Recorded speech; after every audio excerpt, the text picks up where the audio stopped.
Buongiorno da Leandro Maggi, Rovigo in diretta, siamo alla conferenza stampa che l'assessore al turismo di Taglio di Po Alessandro Marangoni ha programmato per presentare i bandi per oltre 2 milioni di euro agli operatori del turismo. Proviamo a capirne di più anche attraverso la presentazione della referente tecnico dell'area interna contratto di Foce, l'architetto Laura Mosca. È un'occasione importante, l'aspettavamo, il territorio lo aspettava da qualche anno, come hai ricordato tu Alessandro. Sì. Siamo stati un po' a rilento negli ultimi anni, un po' il Covid ha fatto la sua parte, questi bandi sono stati fermi nel cassetto per quasi 3 anni alla fine. Perché pur essendo destinati nel 2019 di fatto si sono fermati a causa appunto della ridefinizione da parte della Regione dei bandi sul turismo. Infatti vedete c'è scritto l'acronimo POC, che è il programma operativo complementare che è successivo alla pandemia, perché originariamente sarebbe stato POR, programma operativo regionale, quindi di fatto questi bandi hanno risentito anche nei tempi di pubblicazione della pandemia. Però adesso ci siamo, l'importante è questo, sono usciti a inizio ottobre, si chiuderanno, la scadenza è il 15 di dicembre e sono 3 bandi per promuovere e valorizzare appunto la destinazione turistica del Delta del Po, dedicati solo ed esclusivamente agli operatori del turismo dei 7 comuni dell'area interna.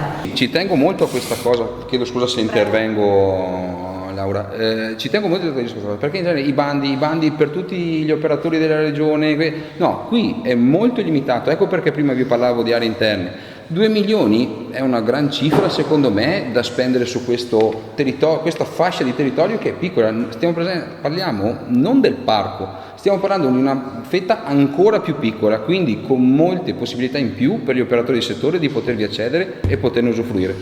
È un turismo, quello che promuovono questi 3 bandi open air soprattutto, cioè all'aperto, quindi tutto quello che è mobilità dolce, anche innovativa, lungo gli argini, insomma è tutto, fa parte, viene valorizzato con questi bandi e anche quello che può essere il contributo innovativo nel progetto. Ma i 3 bandi riguardano, uno riguarda le nuove imprese, la costituzione di nuove imprese, un secondo bando riguarda le reti di impresa. Adesso li dico tutti e 3 velocemente, poi lo vediamo uno alla volta. Allora, il primo bando è quello che va a finanziare le piccole e medie imprese per la costituzione di nuove imprese turistiche e lì c'è un plafond di 300.000 euro a disposizione.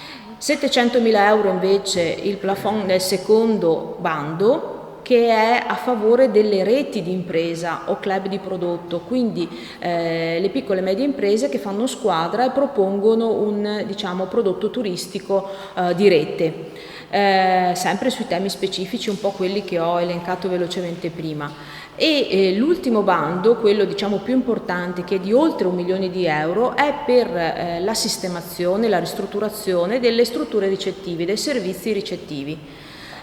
Quindi dall'albergo al bed and breakfast a tutto quello che può essere la ricettività, e insomma Taglio di Po qui ne ha da dire. Sì, esatto. E, con questo bando può fare interventi strutturali, arredi, tutto quello che può servire per migliorare appunto il servizio di ricettività. Voi, il Comune, sarete al fianco degli operatori per compilare questi bandi, per dare appunto una mano? Noi saremo al loro fianco per aiutarli per stendere questo progetto ed eventualmente partecipare. Questa è la funzione di aree interne a cui Taglio di Po aderisce. L'assessore la considera una buona opportunità per gli operatori turistici del nostro paese?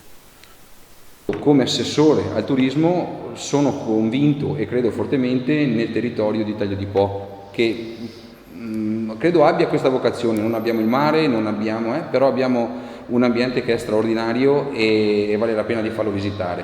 Parlavo prima con qualcuno di voi e si è sentito un po' abbandonato fino ad ora da questo punto di vista. Spero, me lo auguro ed è tutto il mio impegno in questo verso di essere al vostro fianco per rilanciare questa attività.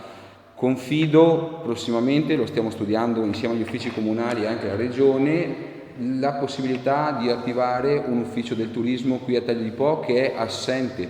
Molti di voi so che fanno loro da ufficio turistico al posto dei soggetti che dovrebbero farlo, in questo caso il Comune. Pochi mesi è che siamo qua, però la volontà è tanta e le idee sono ancora di più.